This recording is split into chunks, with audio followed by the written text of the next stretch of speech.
Ce métier, je l'aime moi aussi, et comme mes collègues agriculteurs, j'ai plusieurs activités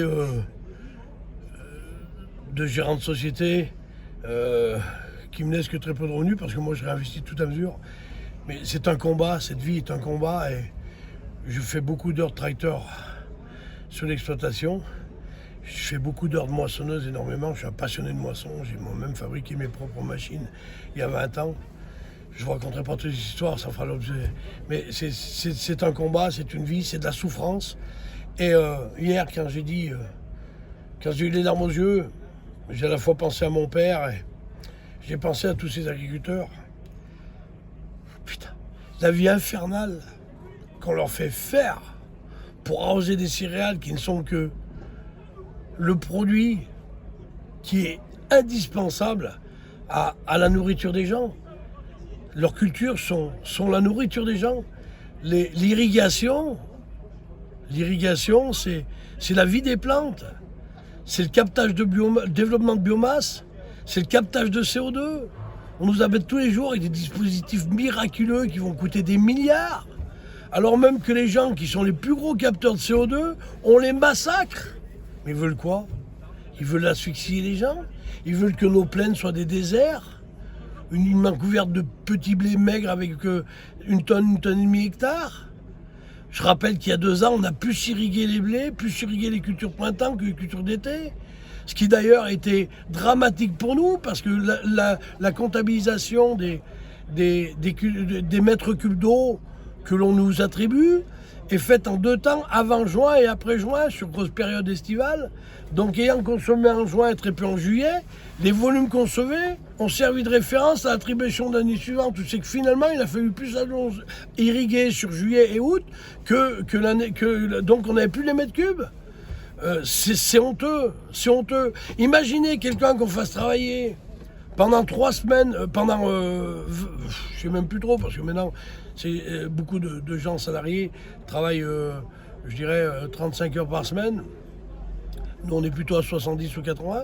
Imaginez qu'un salarié qui travaille, une infirmière, un ouvrier boucher, n'importe quel salarié, même un fonctionnaire, on le fasse travailler jusqu'à 80% du temps de son mois, et à la fin du mois, on lui coupe son salaire, on dit on ne te paye pas. Ben nous, quand on n'irrigue pas une culture qu'on a mise en culture, qu'on a fait le produit, qu'on a développé, pour payer des factures que ces gens et ce système nous imposent, on nous coupe le robinet pour dire vous ne pouvez plus irriguer, stop, ça suffit, c'est un décret préfectoral. Les décrets préfectoraux, on en a pour arrêter d'irriguer, on n'en a jamais pour arrêter de faire pleuvoir. Des arrêtés sécheresse, on en a, des arrêtés anti-pluie, on n'en a pas. On ne peut plus, et messieurs les préfets, vous n'allez plus avoir le pouvoir du contrôle de cette irrigation. Donc j'ai versé des larmes, pourquoi? Pourquoi? Parce que j'ai dit, on dépose les compteurs. Et au nom de tous mes collègues de France, au nom de tous les irrigants, je me battrai jusqu'au bout avec conviction. Parce que ma vie, c'est des convictions. Ma vie, c'est un combat. Ma vie, c'est de l'émotion. C'est des pleurs. C'est des joies. Mais vous êtes en train d'enlever tout ça, les pleurs et les joies, pour n'amener que de la tristesse et de l'ombre. Donc, voilà, j'ai versé une larme. J'ai versé une larme devant mes collègues. Parce que j'ai eu des tripes de le faire. Et personne n'y croyait. Même une personne qui nous représente auprès des autorités préfectorales, auprès de tout ça. Même une personne qui nous représente pour les irrigants, pour défendre les irrigants. Dans des administrations où c'est que plus personne n'irrigue. Par contre, toutes ces personnes qu'on a en opposition travaillent dans des bureaux climatisés. Travaillent, font des allers-retours de la machine à café. Ces gens-là ont des salaires respectables, prennent des RTT quand ils ont fait 10 minutes de trop. Et nous, on fait des heures supplémentaires pour sauver nos cultures et on nous menace, on nous impose, ça me fait pleurer. Ça me meurt de moi. Et donc, au nom de mes collègues agriculteurs, qui aujourd'hui sont tous là sur barrage de Albon à 7, au nom des gens qui nous ont accompagnés pour ce barrage, pour cette manifestation de mécontentement, à couper cette autoroute qui est un axe transitoire important et de transactions importantes entre les produits qui viennent du Sud, voire du Maghreb, voire de l'Afrique, jusqu'au nord de l'Europe. On a aujourd'hui, par ce barrage, causé, selon l'AFP, plus de 400 km de bouchons. C'est formidable. 20 000 camions bloqués, c'est formidable.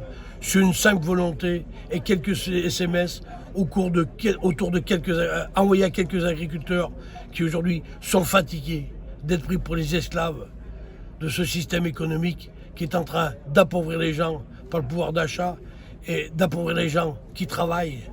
Et surtout, je tiens à le dire, Monsieur le Président Macron, vous avez déclaré être très près des agriculteurs. Vous avez aussi déclaré que les agriculteurs, c'était comme des enfants. Il fallait les emmener à la main par l'école. Il fallait les emmener par la main à l'EHPAD. Ben, Monsieur Macron, je vous dis, vous qui êtes aujourd'hui en Inde, ce que je ne vous reproche pas, la diplomatie française, c'est votre travail. Mais Monsieur Macron, faites attention à vos mots. Parce que les gilets jaunes, vous ne les avez pas écoutés. Les paysans, vous ne les avez pas écoutés. Et aujourd'hui, le monde est dans la rue. Monsieur Macron, vous avez la responsabilité d'une prochaine guerre civile. Monsieur Macron, Monsieur Attal, vous avez la responsabilité d'un prochain chaos total. C'est vous qui avez la responsabilité.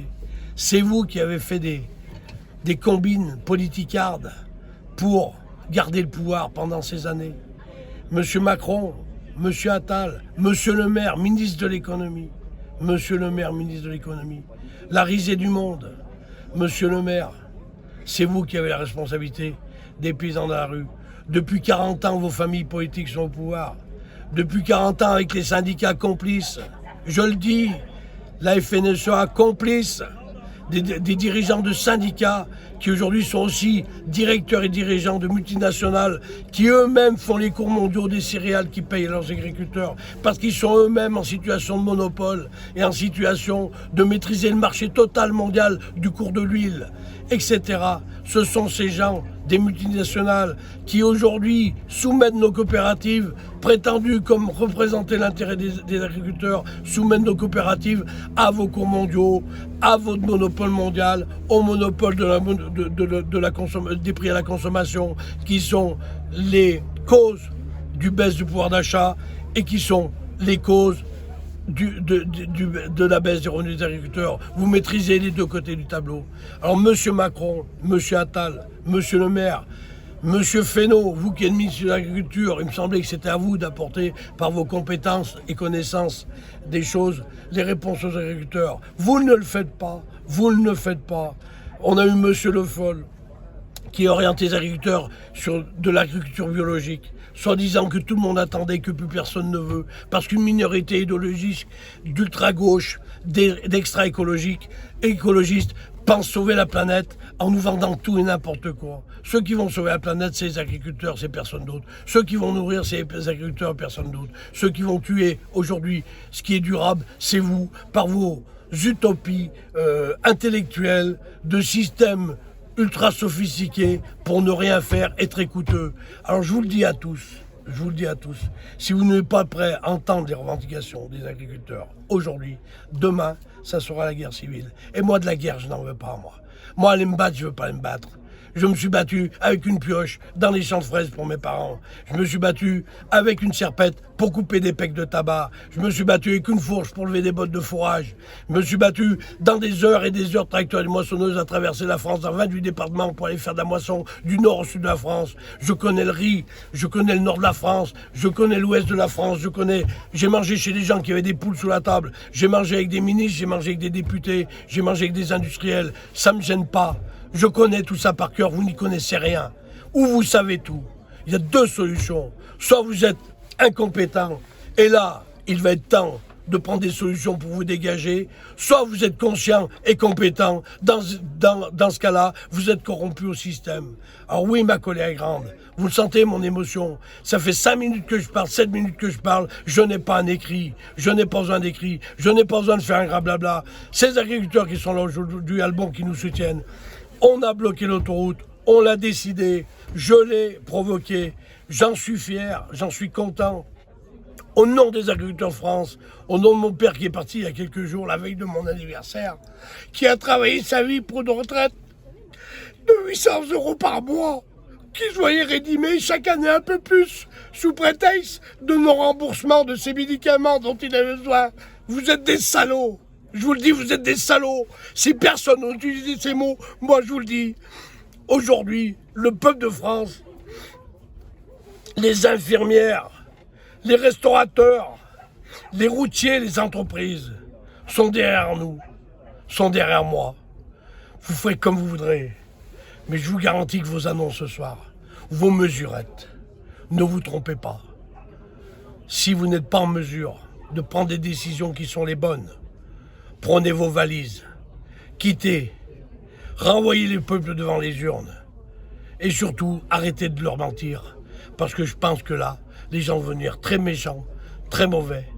Nous avons, nous, ici, un barrage pacifique, propre. On s'en ira, on balayera l'autoroute. On fermera les portes. Mais les gens auront compris notre message. La France est derrière nous. Vous n'êtes plus devant les Français.